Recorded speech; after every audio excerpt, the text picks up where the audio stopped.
A, and B, none of the hotels can manage their inventory that way, because if you're selling room by room and saying you're getting room 215, they better be pretty good at Tetris, or they're going to lose those shirts of how you stack all those in, because that gets really complicated. So. Yeah. No, very true. And then, but again, we went back to something that we had done in the show a long time ago that we kind of ventured from. Was I showed him a couple of one of the platforms that I use for social influencer engagement monitoring, Wario, where there's these tools out there that, we talk about this. It came from the conversation of convergence between revenue management people and the challenges they have, because Holly's been knee deep in that study right now, and all the problems they have about disparaging data sources, lack of connectivity, aggregation and so forth, and then to tackle on the idea of what digital marketers are doing. But from the Rocket programs I'm teaching, when we start talking about creating a vernacular, creating data sources that are compatibly usable, KPI definitions and so forth, the lights that pop on with people going, oh my God, wait a minute, we have that data, we can use this.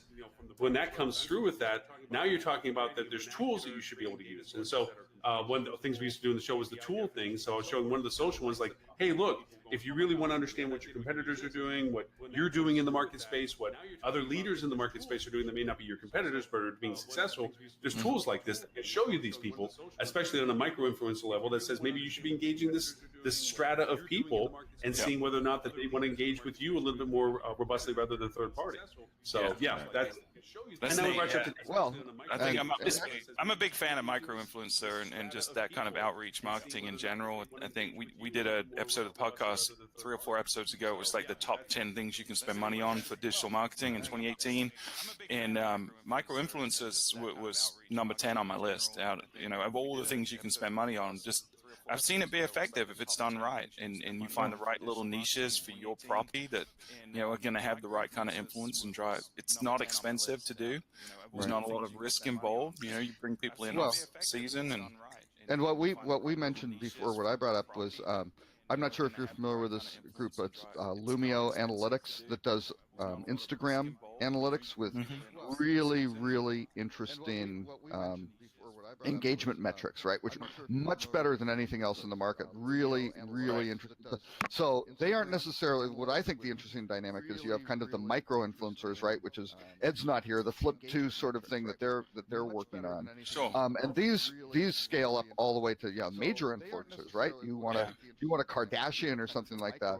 But again, they start looking at the engagement levels of the followers and who does this, and all of a sudden you start hitting the sweet spot. I was talking to them, they go down to maybe 10,000 followers, or legitimate followers, right? Not people who just bought a bunch of sock puppet accounts on Fiverr or something like that. But all of a sudden you get into the 300,000 range, and you can start doing some major things. Maybe that's a little much for a particular hotel, but if you're a destination resort, things like that, all of a sudden you can, and it's very interesting in talking with them. We're talking about the kind of the challenges of knowing what the project is and what you want to try to communicate that. For sure. Developers, like with any investment, right? This is the same. That question, right? And that's what he said. One of their growing businesses that they didn't really anticipate was the consulting aspect, because people were like, "Yeah, we want to work with influencers, but who, how?" When originally it was set up to be, well, here's a tool, give us a list of who you want to talk to, and we'll just do this, and it'll be great. And it's like they don't even know who to talk to, sort of thing. Which is and really interesting. It's the Wild West right now, right? It's this kind of booming industry in some ways that's been around for a while, but I feel like it's hitting mainstream this year. And there's a lot of folks out there that claim to be bloggers or influencers that really don't have the chops to back it up, and they're just going out with this sense of entitlement that they deserve free vacations from people in exchange for a couple of posts. We've done a lot of analyzing the value, and we agree with what you're saying, Robert, which is there's a sweet spot, right? If they're too small, they don't have a big enough reach, unless it's a super niche thing. Right. You kind of. But if you go big, if you go to like a Kardashian or a Kanye West or something like that, don't go to Kanye West. Although you need to go to Kim. Kim is now the voice of reason. That is where we are now. That's a scary place. What do you recommend though to look for your influencers? I mean, do you go to like Clear.com, BuzzSumo? Yeah, I mean, I think BuzzSumo's good. I mean, I think you just got to define metrics that matter to you. And for us, one of the KPIs we look at is not just their circle, but what they've done when they've tried to influence other properties or other products, right? So if you look at like a Kim Kardashian, if she gets paid $1 million to promote something, she'll maybe do one or two very dry, not well thought out posts. But if you find someone that's maybe got 10, 20,000 followers that's hungry and getting started, they over deliver, right? So if you're paying them a few grand or you're just even giving them a free trip in exchange for whatever it is, they go above and beyond. So not just do they have a good audience that are engaged, but they're going to put more posts out and they're going to put more thought into what they're curating, and it ends up more valuable. So I think you've got to define what you want to get out of it. At the end of the day, we're in business to put more heads in bed. So can you create a campaign that is trackable? Can you give that influencer a unique rate code or some kind of trackable campaign that then you can look all the way back through to bookings? Because at the end of the day, we can't put new likes or new followers into our bank account. We can't put impressions to our website in the bank account. We put money in the bank account. So that's what it comes down to. So if you can't track that, then don't do it. Figure out how to track first and then invest in stuff like that. And that sort of campaign is I'm not going to say easy to track, but it's relatively definable, right? I mean, you can work with them cooperatively to get those tracking codes set up the proper way, formatted right, so it isn't just them in their tracking system of doing whatever and yours and having this gap between, but saying, no, let's have something that works, and all of a sudden go, this is great. And if they're legit, they want those numbers to work well. They can do something. Right. And if they can move the needle, then they can charge more for the next guy, and you can be a case study for them. So I think it goes right. Just to go back to our older conversations, and this is kind of a lead into an answer to something of this that I'm actually going to disagree with you on, Robert, on one scale. And that was that same where I talked about the humble narcissist as being a good leader. It came from conversation where they used the example of the Miami Heat trying to build the dream team, where they hired nothing but super supreme players and they didn't do well. They never really closed the games. They never really won the games they were supposed to win, especially the close games. They didn't win because everyone was a superstar on the floor. So then they got in this guy. I'm not a basketball fan per se on this sense, but the idea they brought in somebody that really wasn't at that same caliber, and they're like, why'd you get this guy? He's not anywhere near as good as these other guys. You got superstars. Why didn't you get into the superstars? But then they started winning the close games, and it was determined what this guy was doing was he knew he wasn't as good as the rest of them, so he was doing all the harder stuff to figure out how to be a better player to get those other superstars on the other team in the bad position where they don't score as well. He was looking at stats that this player doesn't shoot as good in this corner as he does that corner, or he doesn't shoot good from his right side versus left side, so he's defended in a way that the guy had to go off his bad side, and it gave his other team members chances to then be better at what they did. Well, the idea of it is that sometimes it isn't the cellular player, the destination resort, that is the catalyst. It can be that small hotel that just goes to the monster, the Goliath DMA and says, hey guys, I got this idea, because at the end of it, and we've all had this experience, it's assumed that somebody at a certain level with a certain size company knows all this stuff. And they're just as lost as everybody else, knowing how the hell does this happen? I don't know what tool does what. Yeah, absolutely. I don't know influencer X from Y or how to do this, but little tiny teeny hotel that says, look, I'll give you a couple of free rooms, but can we bring these influencers in, blah, blah, blah. And yeah, it's not the resort or something, but it gets them into the market. And maybe then that influencer at that size, who might be really small, maybe the 10 or 15,000 followers that are very niche into, I love, breweries or whatever. And they come in, and because that hotel was the starting point, they get the full benefit of being the origin point. So to that part, I contest that in circumstances like that, just don't assume because of size creates knowledge that because you're just a small hotel that you can't ask these questions. Go and be the mouse and the lion. Walk up and say, hey, have you thought about doing this? And I have a solution in hand, and this is how we'll do it. Just we'll do it. Yeah. Yeah. Smaller properties always have an advantage over the big guys. They can be scrappier and more nimble. They can figure stuff out. They can outstudy those people. They're not chasing the bright and shiny like the bigger companies are. So you can always move into something like this faster than a big company, because they're going to have to justify up the chain of command. They're going to have to overthink it, and plus it's so much fun. Yeah. for sure. I ran a 99 suite independent hotel in downtown DC. I've never had more fun in my life. Yeah. And you had to be scrappy. I mean, when I first got there, we literally didn't have enough to make payroll. And that's the other part, I think. What's that saying? Creativity is the mother of necessity. Necessity is the mother of invention. Necessity is the mother of invention. Yeah. I mean, when you're If you're not making payroll, big necessity right there. Yeah. precisely, like But you got to the figure a way team around it. unifies, right? The team works together and genuinely try to help. And then that's what- you get to know the guests better too when you're in that kind of a mindset, right? You're genuinely trying to make sure they have a good time so that they come back, so that everyone wins in the end. Yeah. Which again goes back to our conversations about Airbnb and so forth. When you do one host and one engagement, the business starts with that personal engagement, and oftentimes hotels look at metrics and numbers and volume, and they don't teach their front staff. And Holly, this is all you better than me. That personalization of experience, that they're there for functionality and form, and that they have their standard. Yes, I understand. Sorry, your room was a mess, ma'am. We apologize for the inconvenience. It's like, that's about as genuine as cardboard. Thank you so much. I can truly feel your inspiration. Yeah. But here's what I think is a real challenge in today's hotel environment. Hotels are such a line item now. I mean, hotel owners are interested in flipping hotels or, getting them to a certain point and selling them. So as a hotel manager, how do you motivate a staff? I mean, in my day, not that long ago, it was so easy to motivate a staff. We're going to run a great hotel, and then we're going to be rewarded with more money. We're going to share in the profitability of this hotel stuff. Right. Sure. Today, how do you do that? If we do a great job, we're going to get sold. As the GM, I'm probably going to get fired because that's who they're going to replace. Yep. So go team. Yeah. Right. I don't know how you do it today.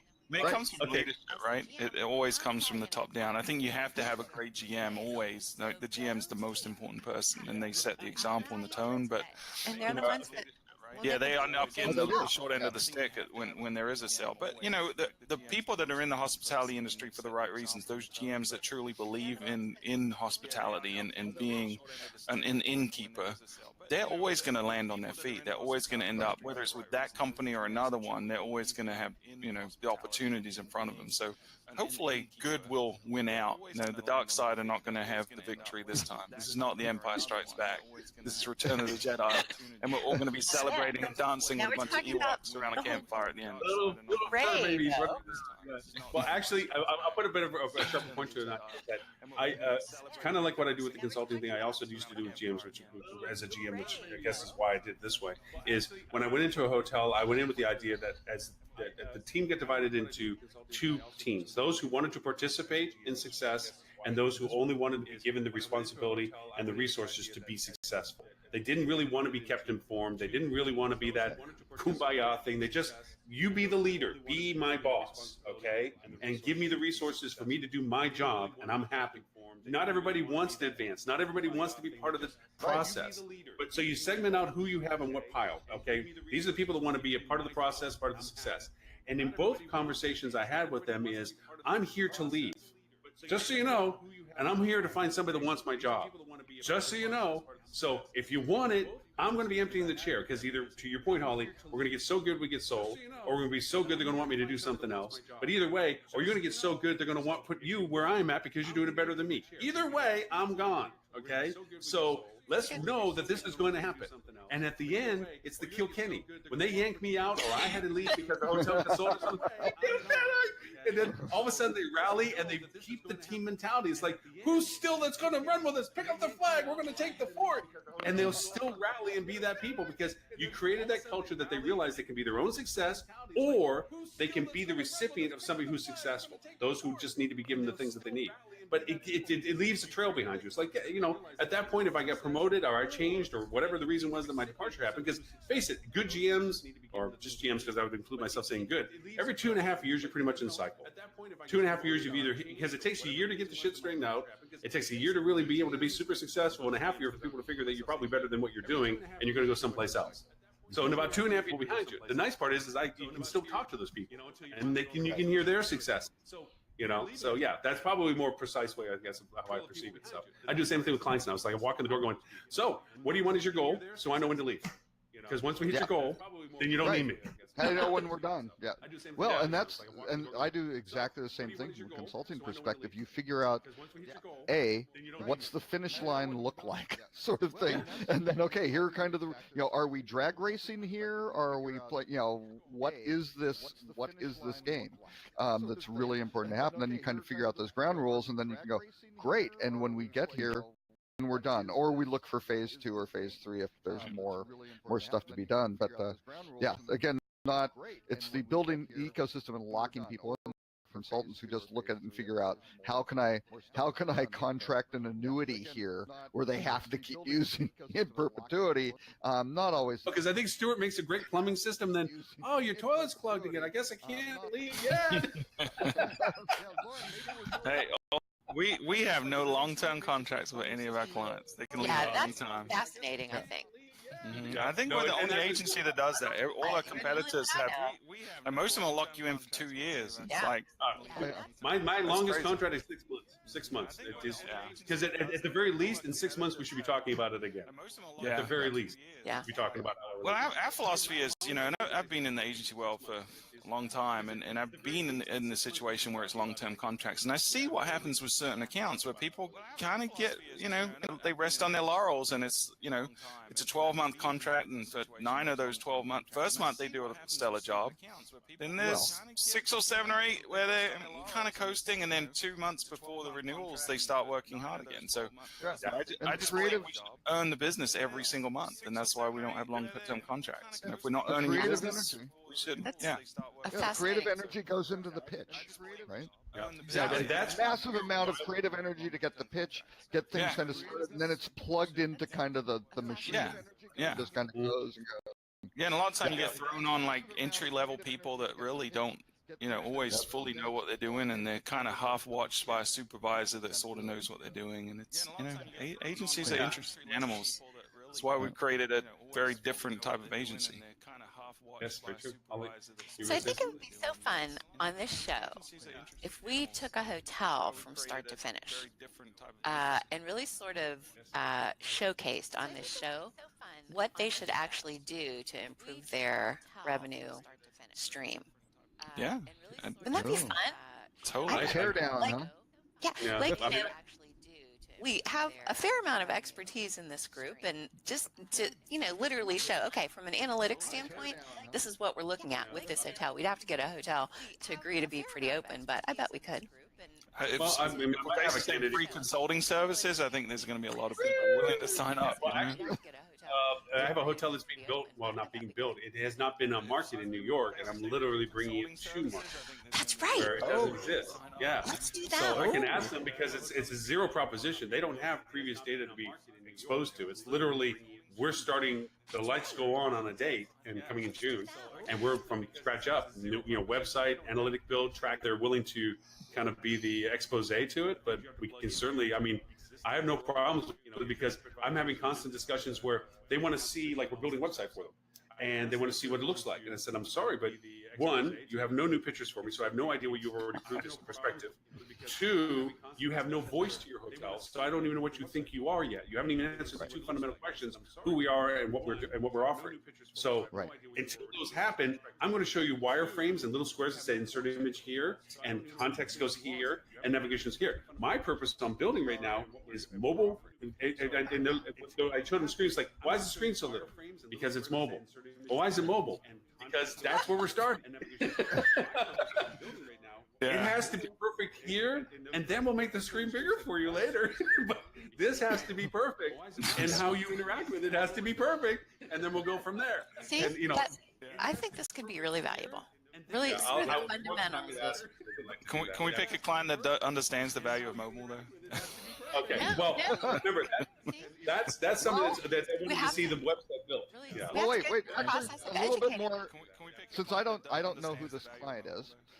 So is the background is a real estate developer, or who? How did this project come to be? I guess is Well, actually, the building has been there for 30, 40. I think the building itself it's in Midtown Manhattan. The building's been for about 50 years.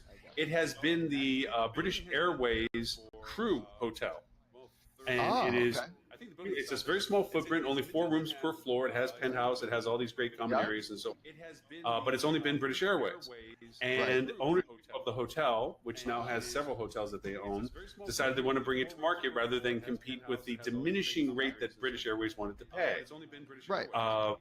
So they're at 100% occupancy, but they had a dramatically right. So they low, contracted the whole thing. How many units is it?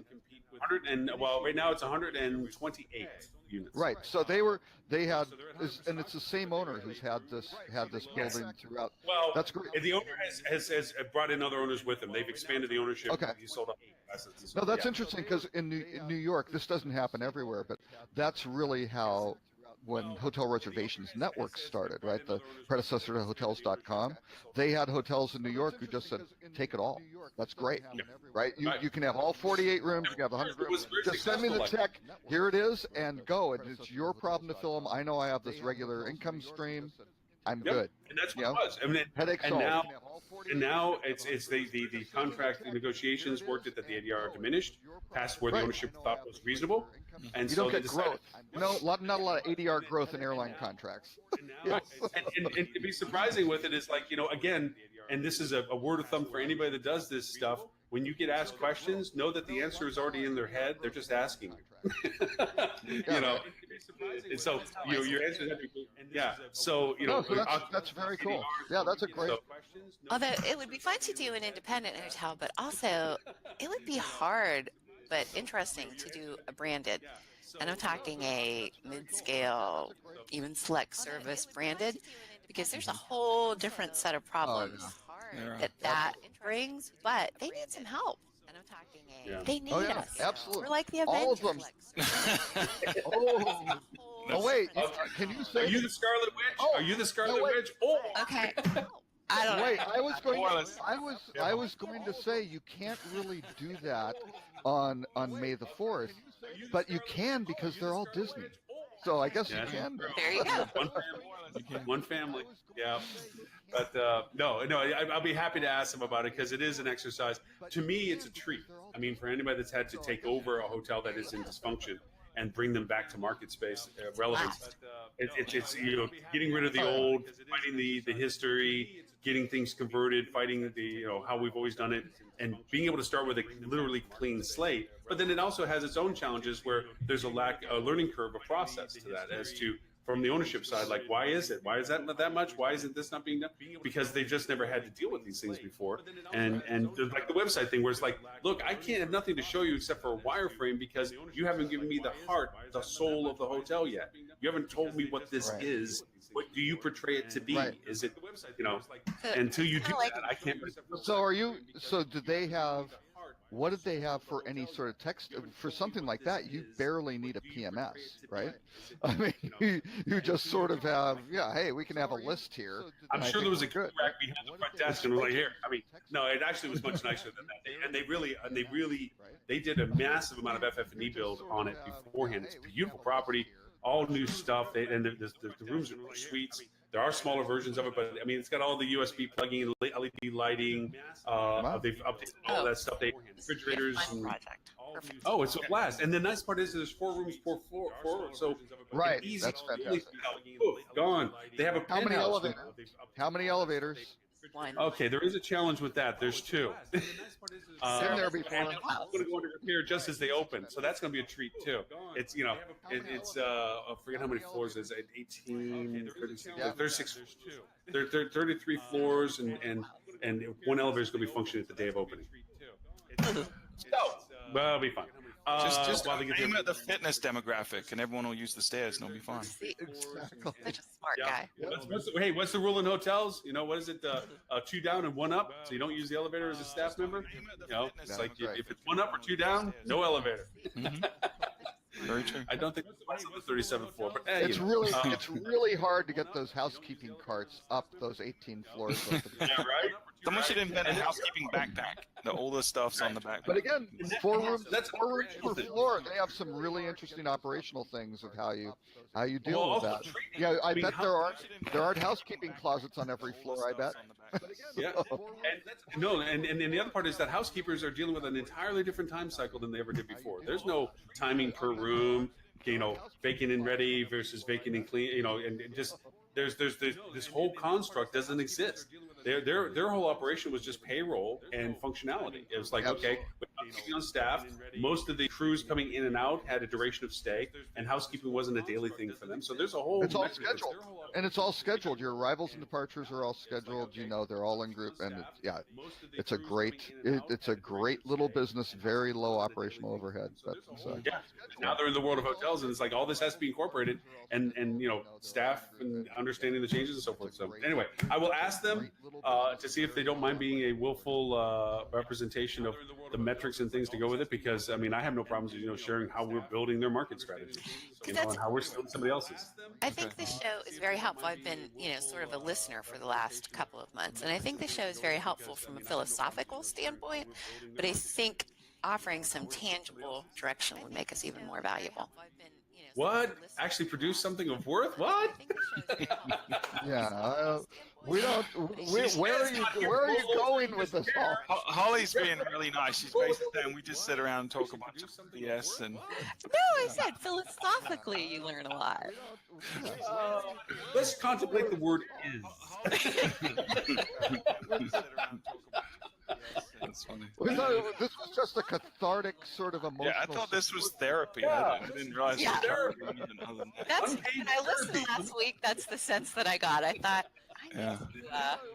We'll have to say we go down some amazing thought-provoking whole bit, but I would love to bring back the tools function. I love back the process function, which we did. We based the show on 3 aspects at the very beginning. We kind of diminished and we removed the other 2 over time, but we certainly can, because for a while now there's been such amazing headlines of ridiculousness and cool stuff that it's been easy to occupy the conversations with stuff that's going on.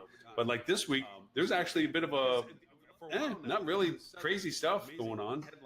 Some stuff, but not really crazy stuff. The Marriott thing was definitely of interest, and the headliner is like, they're getting into the home space. Okay.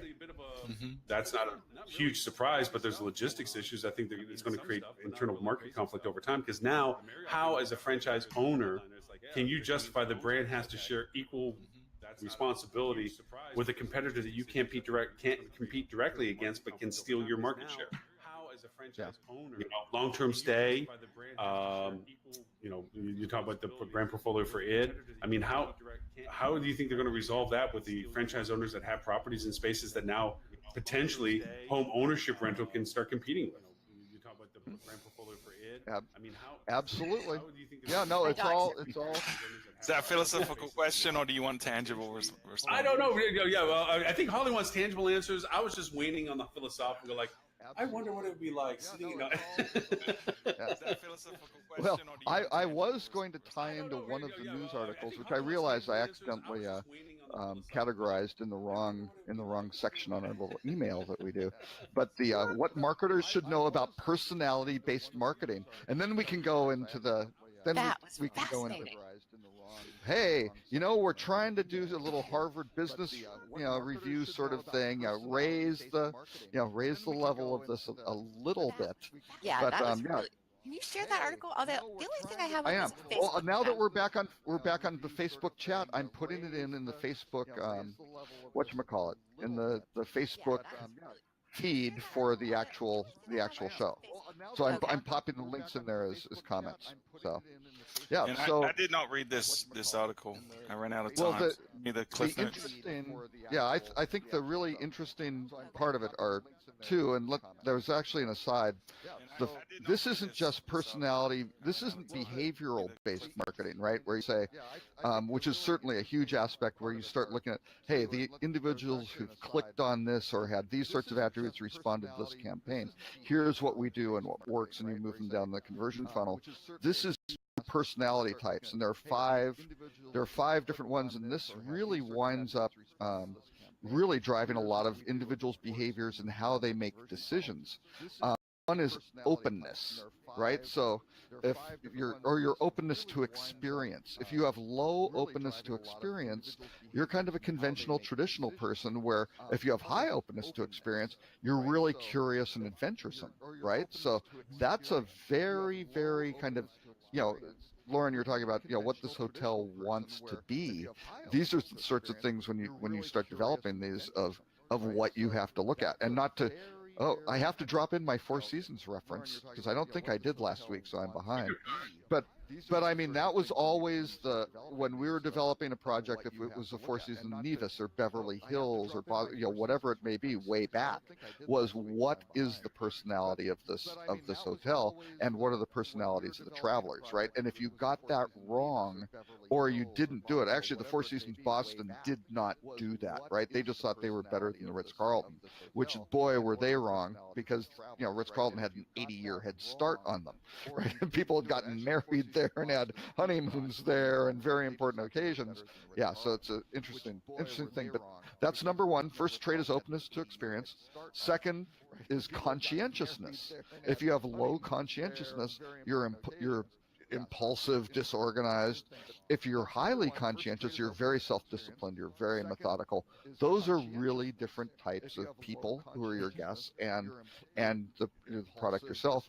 The third is extroversion, right? If you're low extrovert, you're very quiet, reserved, kind of like this group.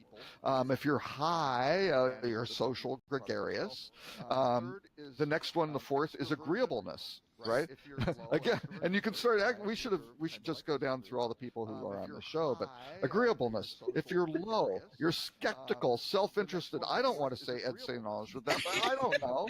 We were all thinking that. But if you're highly agreeable, you're the Tim Peter kind. You're trusting. You're group-oriented. It's very nice. So. The last one's my favorite. And the best one, the fifth, is neuroticism, which is your emotional stability, which is if it's low, you're calm and unflappable, or if you're high, you're worried about most everything is really freaking you out. But those are really important aspects of marketing. And I don't know how many hotels are really, certainly at the property level, they should be kind of doing that, and they may be kind of, just by. Yeah, but that's interesting, right? But, so but those are interesting dimensions. Yeah, they are, and I'm going to play the role of Ed St. Ange today. So, I think most properties are going to have a mix of people's personalities, right? And if you do those kind of personality tests, there's probably certain clumps of areas where people are going to lean one way, but I don't think those are necessarily always predictive of of certain behaviors. So I think you've got to understand what motivates people, and different types of people are motivated by different things, and you've got to kind of, in this case, cater to all of them, right? So when you're writing ad copy or you're writing content for your website, you're producing photos or videos or whatever, it's the difference between a local TV commercial and a national TV commercial, right? When you look at a local TV commercial, it's probably very one-dimensional and it's going to hit a certain audience. But if you look at a national TV commercial, it's probably got something in there for all these different personality traits. It's going to pull the right levers or push the right buttons. So your marketing has to do that. I don't think you can necessarily create personas from these personalities and say, I'm going after the high neurotic, low agreeable people, because who are they, right? They're not. Right. Call that the Ed campaign. Right. That's the Ed campaign. But that person might be married to someone that's not open in some other dimension, right? So you've got to kind of understand psychology and understand that different psychology levers are going to affect different people differently and apply those. That's, we always use Booking.com as our poster child for not manipulating, but persuading people to do what they want them to do. And if you look, they're anticipating what is going to make someone motivated to perform the next action, and they're doing all the things, right? Whether it's social proof, or whether it's anchoring a price for those people that are just price driven, whether it's there's so many people have been booked recently. How many people? The urgency, you're missing out, all that stuff is thrown in there. Your website should, and your booking engine especially, should be doing all those things, because psychology plays a bigger role in our decisions than we would like to think they do. We're very impulsive as a species in what ultimate decision we make for booking. We might rationalize it in our head, but ultimately the brain is very complex. It's not always the rational part that's making the decision. It's sometimes that limbic system, which it's emotional driven, and you gotta use psychology to persuade people to do things. Yeah. I'm not going to disagree with you, but I am going to go over and contrarily say something that I think from what I understand, that you think from a perspective of opportunity that homogeny and commonality is a better success platform because you're hitting more people with the little components that they find of relationship. And I would take a contrarian statement in saying that the better I can individually define my value proposition to a person, Agree with with the caveat being that the simplicity of what I'm asking them to do isn't overly complex. It's very straightforward. To that end, I completely agree with you that it should be as simplistic once I get to that point of wanting to act on whatever I'm engaging them with. But I would say that if I can identify more clearly the individual value proposition I represent to them, then I have a higher successful opportunity. Metric-wise, it's not volume-based, but conversion-wise, it's much higher. I agree 100% with you. But I think personality traits and behavioral traits are different, right? So personality traits, and motivators aren't always predictable when we're looking at these kind of things, right? So we were talking to an extended stay property group recently, and we were looking at their pay-per-click account, and they had generic ad copy for all their different campaigns, right? So whether you were searching for someone for, say, apartments in Charlotte, right? Or if you were searching for extended stay property near Boeing in Charlotte, or whatever it was, right? Your motivation for coming to that property or what you're looking for in that property is different. So you absolutely should not be showing the same ad copy. So I agree with you there. You should be understanding the intent and the behavior and targeting and segmenting based on that. But just because someone's agreeable or not agreeable, I don't know that your ad copy is changing, and nor can you predict which they are when they come to your website. Some of the greatest fiascos in marketing examples we have are from people that completely missed the mark of what they thought they said versus how it was received. Sure. Yeah. Right.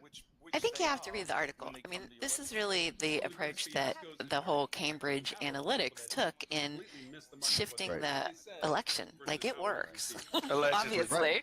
Right. Yeah. And they have some marketing examples. It's early days. Everything's been in a lab is literally what they're saying. But Sure.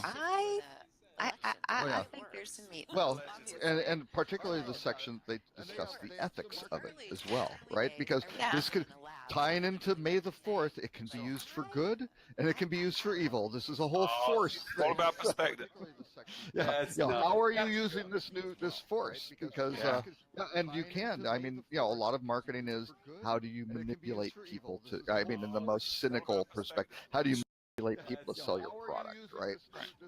But again, if you can do it over long term, if you look at customer lifetime value, hey, if you help them, that's probably a much better situation to do it. But again, Lauren, I think your project there is fascinating because this hotel has this clean slate, and you just kind of go, what do you want to be? What is, and I think this sort of, personality thing, you really start looking at, and Stuart, I agree, it's really the persona-based things and figuring out the behaviors of those personas of how you can drive those down into conversion to a funnel. That's the real thing. But these are really interesting factors in terms of how you are figuring out what behaviorally people want to accomplish and how you develop their message. I just think it's one dimension of many, Yeah. Right. I mean, I'll tell you the razor's edge that I've had to deal with, and because I've had both exposures to this, is I don't want to be that person that says your hotel is like an Acura and Julia Childs. It's a good brand, but no about it. But you're popular, but you're not a rock star. I hate those persons. You spend, and then you have the other side, which is the ownership side. Like, look, I need revenue generation, occupancy numbers, ADR. Who can we steal business from? Where's the most opportunity we have within market to do this? And I'm running the line between the two, saying, look, you need to identify what you are to know whom you're competing with, to the market that you're trying to identify that you want to be a participant in. And that does involve a little bit of, like you're saying, Robert, the personas of what you want the personas of what you want to portray. And I guess one of the cutest examples I have right now, which made me smile, was, so the hotel that we're doing the Rocket program in Portland is called The Dossier. And I go to the website, and all the pictures is a couple, a younger couple, and he has a man bun. So all the pictures has this guy with a man bun. And I'm like, to me, I'm like, oh, I'm going to stay in a hotel that I should have a man bun on, and it's, but to their credit, they have chosen a side. Right. You know what's really funny about that? If you go to the Fuel website, the video that plays at the front, we deliberately put on a man bun on that video just because it humored us more than anything else. Because we, you know, Wait, that Stuart, Take is it that you It's with a faux done? It's funny. You know, that just shows our personality, though. I mean, if you know us, which, you know, you guys do, we don't really care. And so, No, but I mean, for me, it's like, I wouldn't at least go to the I have hotel. a hotel, give credit. Everything else I see about the hotel is fine. It's wonderful. It's a beautiful hotel and so forth. But they have chosen a persona of whom they want to identify with. Yeah. And they want that culture. And it's in Portland, Oregon. I mean, of course they're going to pick something like that. That's the source of the man bun, I think, you know? There's nothing wrong with douchebags as your primary target demographic. There's nothing wrong with it. I always find it ironic. I always find it ironic in these circumstances that even when I go over and speak at like Rockets and so forth, I actually quote Mike Tyson when I say everybody has a plan until they get hit. It's true. You know, and it's like you may pick a path, but until it goes off the rail, do you really know whether you still want to stick with that path? You know, The great philosopher Mike Tyson. I mean, many words. great philosopher Mike Tyson. You know, Holly's scowling. I'm looking at the website. Oh, did you see the man buns? Slow motion, man. No, I ended up getting on the brand or the management company, the Providence Hotel, so I've got to get there. I'm not liking their website. Yeah, no, and that's the other funny part of it too, is that you're relying upon people that really don't have a perspective of what the value of their decision or the impact of their decisions are, because they haven't really seen, they're not as fluent in the conversation that they need to be to make the decisions they're responsible for. I guess that's a better way of saying it. That you're asking, like when we were first approaching this project, we were asked, you know, I said, so what are the font colors and what's your color palettes, and you know, where you want us to start from, or do we need to start that for you? And they said, well, look at one of our sister properties in Singapore. Okay, we looked at it. It was a terrible, horrendously nasty, bad 5 font flavors and 3 color palettes later site, and it's like, we're not going to build you that site. You know, pick a lane, you know, and tell us what you want for what you want, you know. And so, yeah, it is kind of weird that you go through this process of discovery with the client as well. But it's our responsibility to keep them between the bumpers, too. It's like, look, deliverables are deliverables, timetables are timetables. We can't sit and ponder the color and font of the word if every day. So. Well, anyway. and actually, I because again, Tim Peter isn't here on this. I believe. Oh, so you're telling Tim Peter he's doing that? Yeah, that's right. So Tim isn't here, but I decided to post an old blog post of mine from 2010, so a long time ago. But it's even older than that because I was referencing something from 1995, which I was a very strong disciple of Chiat Day Advertising, who were the guys who did the original Apple, whatchamacallit, the Macintosh launch, right, where it's the sledgehammer through the screen and think different and all that. And I actually worked with them. They were actually our agency of record.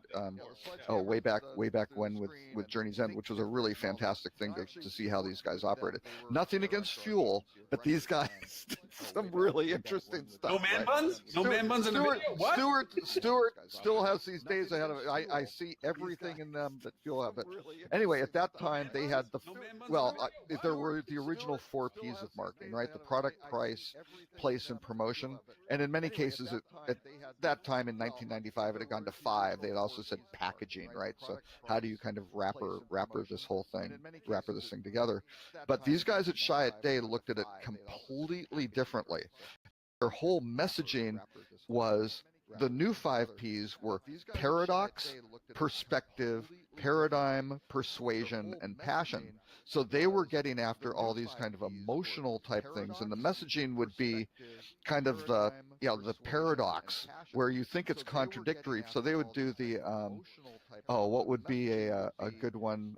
They did Nissan. So they did I think for Maximas it was like four-door sports car or something like that, right? Would be an example. But it was kind of like, hey, it should be this, or the computer with the Apple, certainly Apple Computer was, you have these kind of IBM, these unfriendly boxes that were hard to work with, nobody understood.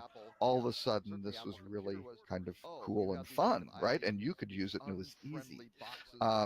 But they did that as originally starting with paradox.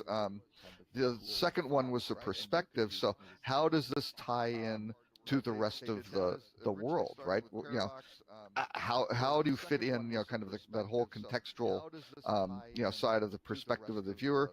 The paradigm was the whole, here's how things were done in the past, but here's how we do it that's different, right? So that was the whole Think Different campaign, right? Was how they kind of would change the paradigm. Then the whole persuasion, how do you get someone to think or do something, right? And I think that's still a huge challenge, which most of the marketers are always trying to figure out. How are you persuading them? What tools are you using to persuade them? And the last one was passion, right? Are you really eagerly invested as an entity in this? You're passionate about the business. You're not just selling crap, but you are changing the world. So anyway, all those things I think are very interesting, ties into, and again, these are in the article I have put in 2010 that Apple got it and Chiat Day got it 15 years before. I don't think the hotel industry has really gotten that stuff yet. Some individual hotels and local, the Iron Horse in Milwaukee, they know what they are. I mean, they've got this stuff all figured. I don't think they went through and broke it down into these 5 categories and stuff like that, but they figured it out and made a really cool decision. So hopefully, Lauren, your place will be able to do the same thing in New York and be whatever they are, or they can just be nothing. They can be, hey, we're this price and we're cheap and we're this and we're generic, and they will achieve a lower ADR than what they could have. And they rely heavily on MTAs. So it's called the Concorde. It's spelled the same as the plane. Actually, because it was for the British Airways people, this is how far back it goes. Okay, the fixtures in there are all airline related. They have clocks around the world and so on. Keep that stuff, please. Keep that stuff. Well, see, here's the question. One of the owners feels that it's a connection to an unfortunate tragedy.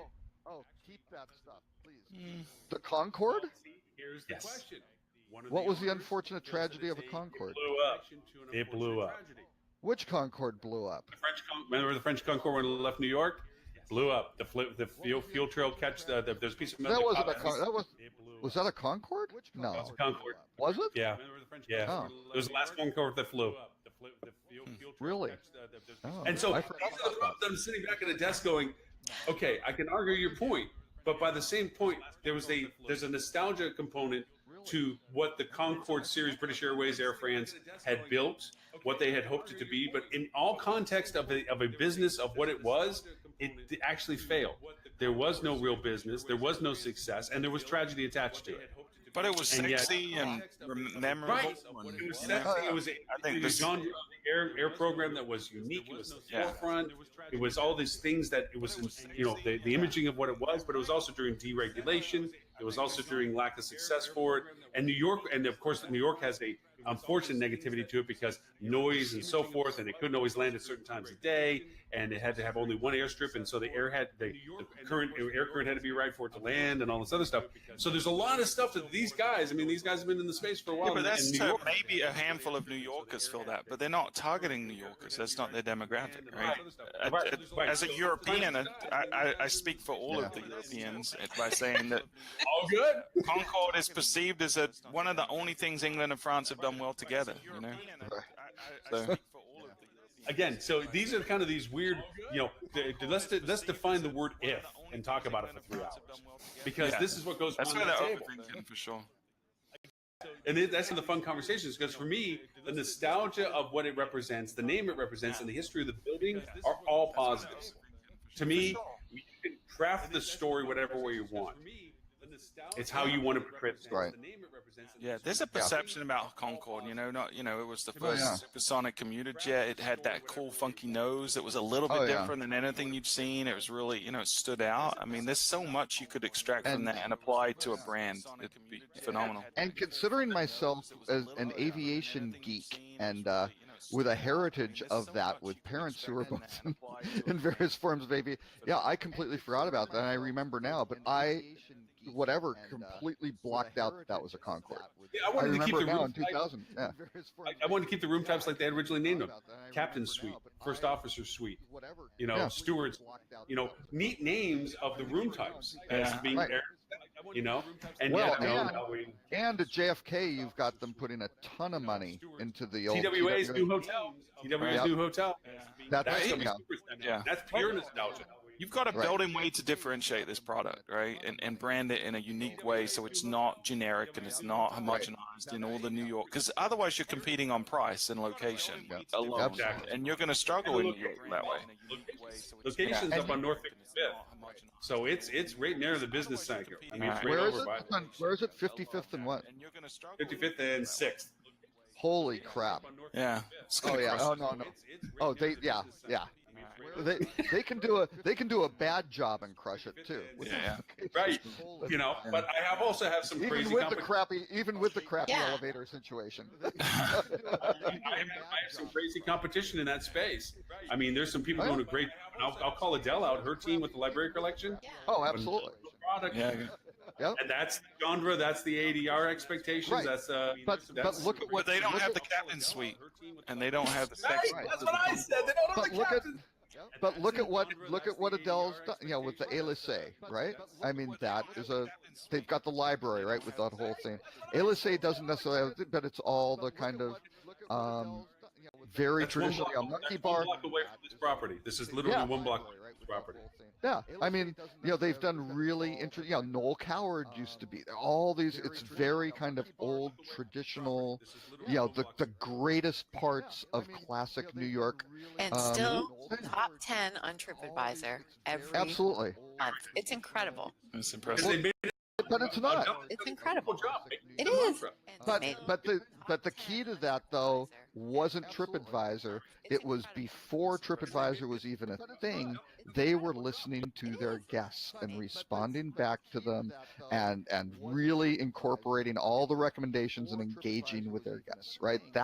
And then when TripAdvisor came along, that they said, hey, let's use this more effectively, and they just used it as a megaphone, right, to what they were already doing. Which is great, but that's a testament to them that they're maintaining that position, because that's It the is, hardest. and it's It's easy to get high, but once you get high, there's a backlash, right? People expect That's right. more because of it. And Constantly. to maintain it is And that's And impressive. Elysee and Giraffe and Casablanca. Actually, I'm trying to think which one. One of them has faltered a little bit. I'm not sure. Is down a little bit. So, but again, they've got 5 hotels. I think 4 of them are in the top 10 in New York, right? One of them is Yeah. faltered, And she's and a it's allowed Broadway. them to push their ADR. And again, when you do that, those expectations are up, the ADR is up, the stakes get higher, and that's where you can really start amplifying this back. And they've sustained that. And actually, another plug Can't for do hotel. it if it was succeed and flip. You couldn't do it. You couldn't have done what they did. Oh no, absolutely. And go look at they've done Aria in Budapest, which is I haven't been there, but looks Succeed and amazing. Prague is amazing. And Prague. second month in the top 10 on TripAdvisor. Yep. But then you also have Hotel X in Toronto, which is now just opening, and About Adele's 2 weeks been from. they're actually open now. I think Are they soft open? Yeah. Okay. I think they soft opened, and they don't have their rooftop bar and things like that. But Adele's been posting some pictures of, just spectacular views of downtown Toronto and stuff like that. I mean, they're gonna get crush it. They have a Adele in weird. there now. They don't have their roof. Yeah. We do need. She to get was. Adele on. She had been on the show once before. Way. Oh way, yeah. Way before it started. She was first on. But she's been so busy. I mean, once they started doing the EU stuff, Budapest was the first. I mean, that's when with HSMEI, she had to get off the board or the council because she was traveling so much she couldn't keep up the commitment level and so forth. She was on the day job. Yeah. No, she's a sweetheart. Love Adele. Adele is. Yeah. At first, I always used to man, you're so harping on TripAdvisor. I don't like TripAdvisor, but it wasn't, as you said, it wasn't TripAdvisor. That was just a mouthpiece Culture. to the core of what doing the culture Absolutely. thing. Yeah. And you finally realized that you just really appreciated everything they were doing. It was amazing stuff. So, well, now that we just said all good stuff about Adele, she didn't even hear us, but that's okay. Listening. I'm Hey, sure so- Adele watches this entire program from start to. I gotta. I think so. May the fourth be with you with this. What is it? Just to keep the Star Wars thing in this, is there any way to tie hospitality with Star Wars? Is there some sort of happy good thing, you know. I don't know. Everything about Everything is hospitality related. directly relates to Star Yeah, Wars. especially if you're Disney right now, because they're about to own the entire planet once they open their Disney When's it Star Wars opening? resorts. 2019, I think. So not too long. Star Wars lands and the Disney hotel, the Star Wars hotels are opening. I might have to move to Orlando when that happens. 2019, I think. In the hotel. Yeah. Long-term stay. Yeah. Yeah, I'm hoping it's an extended stay property. That's the deep So Disney. this is totally not a hotel. What is this Solo movie? It's a Oh, a it's a- spin-off prequel set. They're not The sure 4 origin or 5 story years of Han before Solo. Yeah. A New Hope. Yeah, so when Han Solo meets Chewbacca, you get to see the Kessel Run, which they talk about in the original. So Under 12 parsecs. Mhm. Pretty impressive. it is. Yeah. And yes, and how he accomplished it is, you know, it's the source of much conversation. Yeah. But They had it's, they had a tough time producing that movie, though. I don't know. They flipped Yeah, directors at the end. They brought in Ron Howard to save Yeah, it. I don't know. It's had some challenges, but the word on the street is that it's turned out pretty well. From insiders in the industry, they've said that it's the best Star Wars script that's ever been written, and it was written by Really? Kaz, Wow. who Oh, it wrote was? a lot of the Oh, wow. original, right? And helped co-wrote episode 7. So yeah, it's got a good script, great cast. We'll see what happens. I bought my tickets weren't on sale today. If you want to book the tickets, And for you me. bought yours already? Of course, opening day. Of course, it's a family tradition. We have to. it's a family tradition. Yeah, we go that. You know, they do the previews on the Thursday night before movies release. So 7 o'clock first showing. We'll be there. Oh, there you go. Yep. Yeah. You can give us the report. Yeah. I have to. I have to No write spoilers. an article. Yeah, I have to write an article for a magazine coming up, and I haven't even started, of course. And it's, that's what I actually have been Today? researching it. Yeah, pretty much. So anyway, it's a short article, so it's okay. Hopefully they're not watching.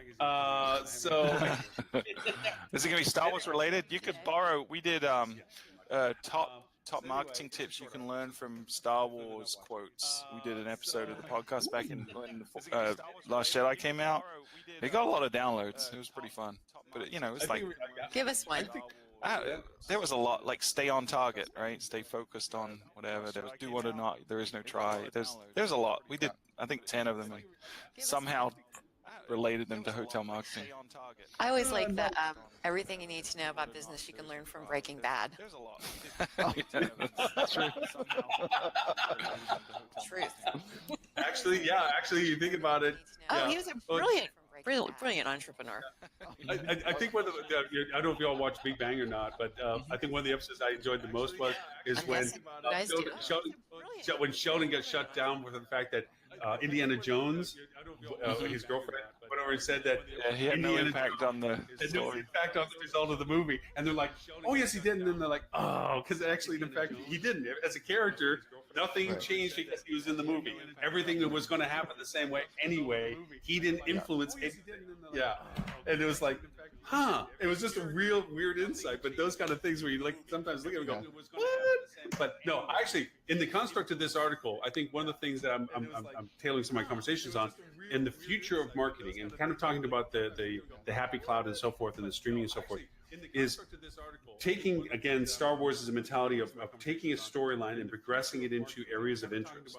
Okay. It's kind of from a marketing perspective, eventually technology wise, we're going to be able to customize our engagement with our guests because of the information that they're willing to share with us in their engagement with us, to better tailor our experience offerings to them in a way that is not invasive, but supportive of their interests in a collaborative sense, I think. Because here, instead of just saying, oh, Mr. Smith, you stayed with us since you were at the spa last time, here's a shove at you kind of spa offer stuff. Instead, it's based on more relevant data as maybe their time of arrival, who they're traveling with, how much time of their duration of stay. These will create AI experiences that then can say, let's offer Mr. Smith this based on the fact that he is staying long enough, he is traveling with his wife, he has used the spa before, he likes this aspect of this, we can offer him this value proposition or whatever. And maybe even a means of communication that may not be personally driven, technology driven, that it's offered to him as an incentive that seems intuitive rather than invasive. To me, that's a future progression of the proper use of permission-based data and marketing in that sense. And that's kind of a little twist I was going to throw into the article. It's like, everybody can talk about, AI is this, and, blockchain, blah, blah, blah, and all the other crap that we're bouncing around as being too innovative now for real practicalities, and they're only being started to. But that to me, it seems to be like a future hope. Like, hey, it's a non-invasive, permission-based engagement of data that is done in the intent that it was given to help me have a better experience without it being invasive that I have to surrender too much to have that experience given. Right. No, I agree. I think that's the holy grail, right? That's why GDPR is coming into existence, because people haven't approached it from that point of mutual beneficial, engagement with the guest. So I agree with you. I wish more hotels marketed on an individual personalized level, instead of the spray and pray mentality that so many people are addicted to now. So many people I come to, they've got an email database of 50,000 and they're just click and send every week to the same 50,000 people, just pound them. And they get attrition, but you know what? They got that obtrusive pop-up on their website, so they're getting more in than they're getting out. But it's just, if you stop to think a little while about why people are staying with you and who they are and going back to the personas, what motivates them, you can have a lot more impact and spend a lot less money doing it as well. Hey, have you guys hang on real quick. Rafat Ali from Skift had a great term for that. He calls it hate selling. Right. So I was just going to ask, have you all been doing any LinkedIn advertising recently for anything? Have you worked with the LinkedIn sales platform at all much recently? I haven't in probably 6 months. We did honestly, we pulled back from all our advertising. We're getting so much organic now that we don't spend any, and our clients, it's not really the target audience. So that was a humble brag. Congratulations, that's the case. Well done.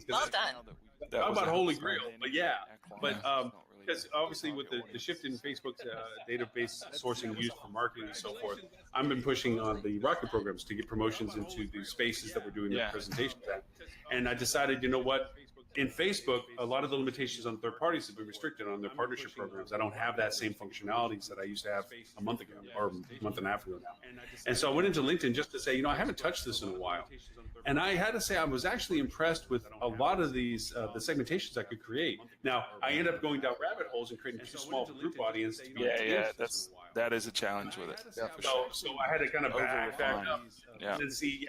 I got it down to a sharp pencil point. It's like, man, I'm going to talk to that one freaking person. But but I did go back to seeing your ad. That's right. That one person promised. You see my ad whenever you get $7,300 cost per acquisition, but Lauren has got him. Nailed that person. So then I found out how far back up the funnel I had to go, the rabbit hole I had to go to start segmenting them out as to say classification of geography versus classification of industry versus classification of title, and created some branches out on that. And I gotta say, interesting stuff. I mean, I just kicked it on a day and a half ago, so I don't really say, oh, this is hugely successful. And then obviously my budget, since I'm spending my own dollars to do this, isn't really massively large. But the part of it is like, it's just neat that tool exists. I didn't really realize the combination capabilities of it until I got back into it again, I guess. It's just pretty cool. Yeah, they've done a really good job. I think the unfortunate thing with LinkedIn is it's become that where lazy marketers go now. In the early days, people paid attention a lot more on LinkedIn, and people still are reading the articles, but like in-mails are not nearly as effective, and then the display ads that are on there, they don't get the attention that they used to get 2-3 years That's ago. what I'm worried about. I treat it the same way you're talking about. It's like, I'll hit LinkedIn because I like to keep status engagement with the people. Because LinkedIn, I do, compared to Facebook, which I'm a whore, LinkedIn, I actually been very specific about who I connect to. I think you should just do a lot more content sharing on LinkedIn. Write some articles about what you're talking about. That's effective. It really is. That can stimulate real relationships. I think exactly right. I think that would be way more effective than spending money on advertising. I haven't spent much. I mean, I'll take what we have on some of the stuff, and I'll probably slice up some of the presentations I'm doing and throw them on. But you're right, because I used to engage more with the LinkedIn throwing topics up. And then I got where I was running out of time, so I just started throwing up broadcasting stuff of, hey, the show's coming, or this is coming. Sharing content, and of course engagement went down because of it, because they're seeing the announcement, but I'm not really giving them much of a reason why the announcement's worth their attention.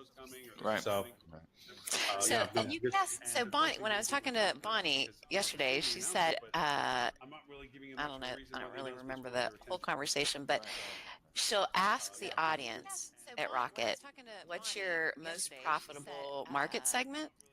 and they don't know. And they don't know. Nobody. Right. Everyone out of 27 cities. Wow. Nobody has an answer. Well, this is a problem we're solving. Yeah. I don't know how you run a business like that. No, Right. and they don't know what their contribution percentage is, even if they were to know the channel. Even if they had the guess of their most profitable channel, they don't even know what percentage contribution that is. Yeah. And nobody's even first off got to the first level of knowing what their channel is. So at your hotel that we're working on, we're going to know this. Yeah, already segmented out. We're already projecting forward based on both the budget build and also market strategy, what we're pushing for. But we have to also then, the last step is figure out how to communicate that to the people that work there so that they know, so that not just you know. The missing mile for me, and it is going to be my pain point, two things, to be candid. One is I have one elevator out of two that's down at a time that I need 50 really good reviews to kick off the roll for social engagement. So I got a negative already for one of the most critical aspects of this engagement process. Two, I have a dormant staff that has never worked in a hotel recently that now I'm asking to have a level of service similar to Oh, so they're hotels. retaining the same staff. Everything's the same. They're just going. That's going to be a challenge. There's some that do and some that don't. I mean, you remember this is Union Town, so Right. there's Union, and then there's people that have been there for 30 years, 25 years, and there's very little conception of new space because until it's justified, there's not incurrence to it. So you're Right. going to start with a staff that is not used to being at this level of engagement with their guests, both from a service level and from operational cleanliness, going up down the rooms and so forth, cycle. And so you can be fraught with bad guest engagement, slow response, and I don't control over those. I'm waving red flags, white flags, and flashing lights to say, guys, you need investment in time. You need investment in your team. You need investment in culture. But you can't even tell me what you are as a hotel yet. How can you tell your staff what they're supposed to be if you're not knowing what your hotel's supposed to be? When's it opening? June. June 5th. Yeah. I think They got 2 months. 1 month. Yeah, 1 month. 30, When's they it got opening? 30 days. Yeah, I would consider Lauren getting out ahead of the specific challenge that is really outside the control. The fact there's only 2 elevators and one might not be working. Like I would probably prep that in pre-arrival emails. Just let people know, and then at check-in, apologize in advance because most people Have cocktails. Most people are understanding, and offset it somehow. Give them an incentive to offset that negative and say, hey, we apologize for this. This is going on. It's outside of our control. It's for safety.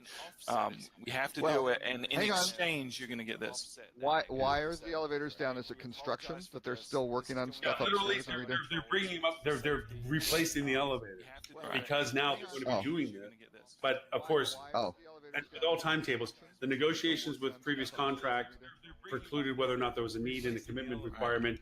And replacing elevators isn't let's do that next week. That's fine.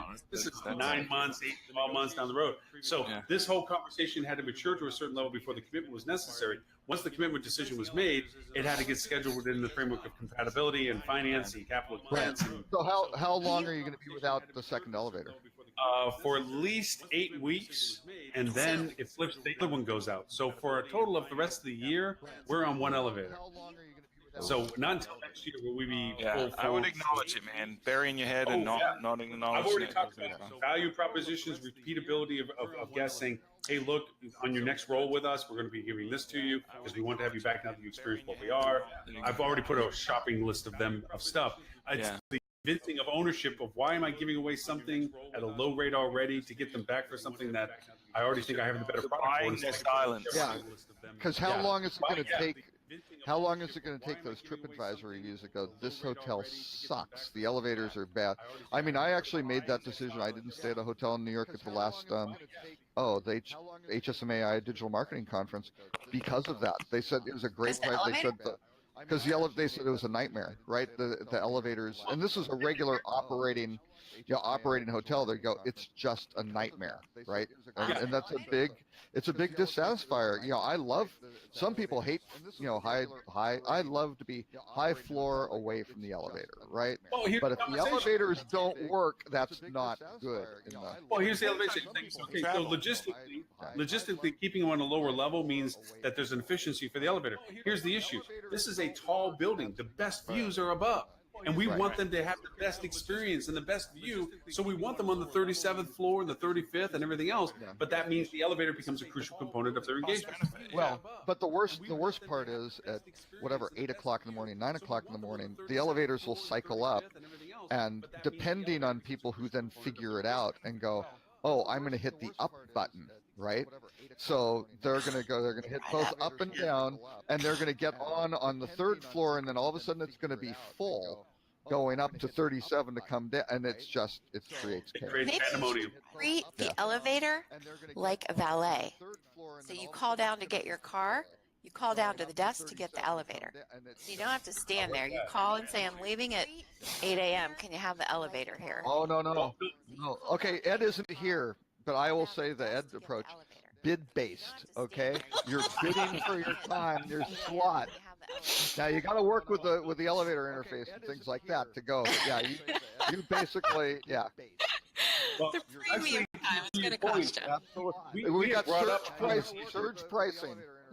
Yeah, well, we actually brought up the idea. The elevators are also, unfortunately, smaller. They're not large elevators, so at least there's a capacity. 36 floors, one small elevator. Holy cow. One single elevator that probably holds a capacity of 10 if you knew each other really well. So if we even valeted it, and this is another thing I've asked them, because two things too. One of the actual sales component of this is when you can have 4 rooms to a floor, you can key off that floor. So now you have private residents, you have your VIP people that can key it out, and then the top penthouse one is built to be that. It has meeting space, a full-blown kitchen. It's got beautiful amenities up there, and that could be keyed out to being, some VIP something, for location based. So that functions there. We had thought about, and where we had talked about, to what you're saying, Holly, why don't we have an elevator operator, and we, to agree, be able to chime in when we know what the demand is on floors and regulate. I'm sorry, sir, we'll be with you when we're going up. When we come back down, if there's room, we'll pick you up. I think you might need that. Something like that. Yeah. The other thing is, so do they have a TripAdvisor presence now at all? We just got it built. We are now going to be buying the business. For first year, I recommended that we get the business engagement, because that way we control. Yeah, absolutely. All right, so the reason I asked, right, there's some circumstances when you can reboot TripAdvisor pages, right? One is when it's renovated or substantial investment. One is when it changes ownership. So I don't know, because you just created the page, but you may want to consider, because you're going to get scathing reviews about the elevators, regardless of what your damage mitigation is. You may want to see if there's a way you can make a case to TripAdvisor once the elevators are fixed to just scrub it out and stuff. No, that's a beautiful stretch. Thank you. I had not thought of that. One of the other things we thought of, because there are small footprint floors, is if we were to pre-breakfast breakout stuff, literally all the rooms have coffee makers, beautiful Keurig coffee makers, but maybe put like a breakfast basket to the floor. That is just a tray base that says, to keep you from having to get into this pandemonium of the elevator, let's get your day started. Let's just get your day started with some fruit and granola bars and high prizes in the bagels. Do what? High prizes in the stairwells, because you They want to encourage incentivize people. that. Yeah, you want people to take stairs, scavenger hunts along the stairwell. Okay, now that's weird that you bring this up, because it's not for this hotel, but for another hotel. I wanted to do a find the surprise in the safe program, where just for fun, how many people actually open up their room safe and look what's in it or something, and leave envelopes? Not, everyone's a winner for free coffee or something like this, but there'd be free night. Congratulations, you won a free night. No, this isn't bullshit. Bring it down to the front desk. This is for real. That kind of thing. And offer it as a summer incentive program. Is hey, just for fun, we're throwing all these things in the rooms. We're not telling you where we're putting them, which may be a bad thing because they'll tear the room apart. But check your room, or check. We're going to leave.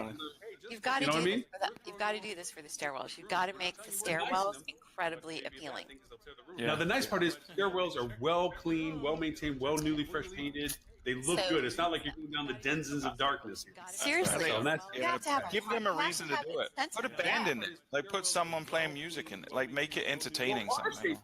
Water stations. I don't do think that you when can they're put up. a band in there. Water stations. Or a dude with a guitar. I mean, Yeah, your music. Yeah, actually, that's a very cool idea. We used I to like do, when we had surprises. the elevator go up, we put water stations on the interim floors that were kind of like far up, so that You have to be people- careful in the stairwells, though, of having any sort of obstruction too, though. Yeah, Some no, this sort would of- be yeah. You have to. Well, the other issue to it is Go that to all campfire. 80. In the stairwells. Yeah, right. Well, the other is ADA compliant floors or ADA room compliant floors have to have priority access. They just Right. you can't have them not be able to use the elevator because they don't have an option on you not using the elevator. So for them, they have to have a priority access. That if that elevator floor gets called, that elevator has to land on that floor. but going back to acknowledging, I agree. And I think someone mentioned like give them something in exchange, like give them something Yeah. tangible of value, whether that's free breakfast or whatever it is. But say, hey, this is a problem, and in exchange for that and your understanding, you get this of this much value. And I think that's going to offset a lot of angry people. You know what? I'm going to be fun. I'm going to ask them to take a look at the show or our conversation with this because I'm going to ask them, obviously, can we use you as a case quasi conversation to kind of go through the steps for the viewership to, hey, these are decisions to make or things to consider or processes to know about. And go back to what you're saying, Holly. It's like, okay, an aspect of the show, let's break it down to, okay, where are we at? What do we need to do? What are considerations? This is how you build ad campaign structure based on destination versus product. And this is your social campaign calendar building schedule based on perceived business cycle, whatever, and bring stuff together and see if they're amicable to it. And if you guys are, I'm more than happy to throw it on the table because already you give me some great ideas I hadn't thought about, and definitely worth doing, especially, like the TripAdvisor reset for the elevator stuff. That'd be great because I know I'm going to get back. I know no matter what I do, somebody's going to be upset that the elevator was a problem. Yep. Right. So, Yep. Sure. Absolutely. Yeah. That's you got to look at those things. Always what are the dissatisfiers, right? And come out and it's with anything. You acknowledge that there's a problem. You proactively inform. You overcompensate. You apologize, all that sort of stuff, and then you give them a great stay. And this is the whole thing. And just wait when we get the other thing. We're redoing this, and hopefully I wonder too if you could turn it into a positive. I kind of joked at the beginning about targeting fitness people, but could you create some kind of gamification of using the stairs? Like Holly said, do you give it some kind of incentives, or scavenger hunt, but maybe even make a game of it. Like how many stairs can you do, or how fast can you do, throughout your stay, and have some kind of incentives for that, like a leaderboard that's public or some kind of prize, tangible prizes, stuff like that. Everybody gets a Fitbit when they stay, and they Maybe so, yeah. It's limited down to the number of floors. Yeah, get a cheap ones from China for like $1 each, just a little pedometer, and give it I thought I was about to say, and Robert, you beat me to it because it's a better idea. I was going to say I'll give a freaking Apple Watch every week away if I have to. I mean, that's $300 for a watch that if you tell me if I did enough stairs and I could show that I did, you get a watch. You get a watch. You get a watch. Everybody gets a watch. But if I was going to somewhere like New York with my wife and it was just a romantic getaway, and we're probably only going to go to the hotel, once or twice a day, and the rest of the time we're out in New York. But it probably wouldn't bother me if I knew about it up front, and especially if there were incentives, So I'd be happy to walk 10 flights of stairs once or twice a day, if it was positioned as, hey, be fit and healthy, you get this stuff, and I'd be okay as long as you took my bag up. Right, that's the thing. That was another thing we talked about is carriage service. Like, okay, look, we know the elevator is going to be a problem for you, so forth. If you're willing to take the stairs for the first 5 or 6 floors or whatever, we'll get your bags to you as pronto as. I mean, literally, the person. You only have one elevator, which is so tough. It is going to. But you know what? In some aspects. Wait, how many units again? 200? 128. Oh, 128. Okay, that's a little bit better. Okay, but still, you're to do the bags. You're going to wind up having a situation. You go, sorry, this one is not going to be, for people. We just have bags on these. But then how do you position the staff if you have one guy with all the bags loaded up who has to stop at 10 floors to drop It's the tough, man. You probably have to really station them. tough. Probably have to say, I drop you off on 5, and you have 5 through 10. Sorry, dude, you're lugging. You know what I mean? You're huffing the stairs with the bags. It's better than you than the guest. I mean, again, it goes. No, I know. No, I realize. Yeah, it's that's a tough. empathize, man. What's the square footage of the elevator? Yeah. So, Like I said, 10 people if you know each other well. That's it. All right, I More have to likely go. sit convenience. Yeah. Oh yeah. Ah, Sure. yeah, it's 1:30. I got to run as well. Actually, thank you. I mean, you've given me some absolutely awesome ideas, and thank you. I'm so glad that actually the topic came up. I would love to think that we could. I just want to make sure that they're good with the idea of it. But I'm going to actually have them play this back and listen to the test. Yeah.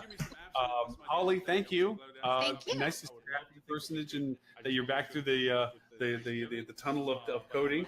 I know that Stuart was. I'm going back in as soon as we hang up. I Hey, you can't haven't wait. sent me a project in a while. I want to see what you're working on.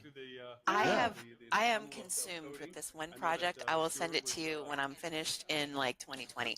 I am into React. Like I hated React, and now I kind of love React. Do you do React? I will send it to We you don't. when I'm finished. It's pretty cool. It's pretty amazing. You should bring Holly on board. She can do React. There you go. Have a conversation. I've been fighting with it for a while. I mean, it's still winning.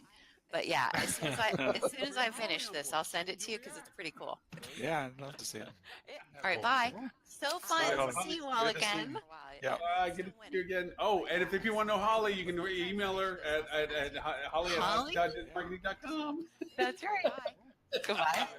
Don't Yeah. even- Bye, Holly. Oh, They Mr. don't eat Robert, Holly. if you want to know That's Oh, I almost ended the event. No. Oh no, No, do don't not do hit that. the red. Do Don't not hit the hit red the button. red telephone. there you go. Mr. Stewart, if people want to know more about you and Fuel Travel, where do they go, sir? Just go to Google and type in Fuel Travel. You'll find everything you need. You'll find everything. Yeah, including that podcast, which we just last week we got a lot of feedback on this one. We did an episode on ADA compliance for websites last week, and like Nice. a lot of people are confused about what to do, and we kind of break down the tangible. Here are the specific things you need to consider, and you're good to go. I haven't listened to it yet, but I'm definitely interested because I just had to go through a purchased audit, ADA audit, from the large ownership group that we were running their websites for. And we were mandated to go through this 8-hour training program, and it was arduous, and most of it was irrelevant. That Yep. in the sense of the usability functions and And so probably forth. costs way too much money too. Oh, way too much money for what they needed it to do. Because at the end of the day, a lot of it was just unapplicable, unapplicable, and basically unusable because it's so many nuances. But anyway, yeah, I want to listen to the podcast. Well, I always listen to your weekly, so never an issue. And I'll send you one of these. I'll send you. Yeah. Okay. Oh, and the other thing I did want to throw out there too, when I was in New York at the HSMAI show, I got to do an interview. So there's another podcast that people should listen to called Travel is Your Business. And I got to be on that show while we recorded it while I was up there in New York. Yeah, so this week's episode, I think it's 42, episode 42, we talk about just empathy and hospitality. And a lot of stuff I talk about in the show, but like how to market is really about being hospitable and personalized and stuff like that. But you can find that episode if you go to travelisyourbusiness.com. You'll find that episode. Very cool. Are you making it to High Tech or Rock this year? I forgot to ask her. We're going to be at High Tech. Yep. So's Robert, so's I. Although I don't think Robert and I are even speaking at anything, so we will have time to hang with you. Okay, yeah, that sounds fine. I'm going to try not to break my foot this year. Yeah. Are you doing a booth? Yeah, we have just a 10 by 10, but I don't know how much time I'll spend in the. So did you guys get a decent ROI last year on your? Yeah, I mean, so we go to High Tech, it's good to see existing clients that we don't see as frequently as I would like, but more importantly for us, it's about the relationships with other vendors, because especially the PMS side, we rely so heavily on integrations with PMSs. So we got some really good relationships last year that have proved very fruitful. So it does okay in terms of new business generation for us, but there's other value beyond that we measure. Yeah. No, Well, that's so we'll sit down now. That's good. curious.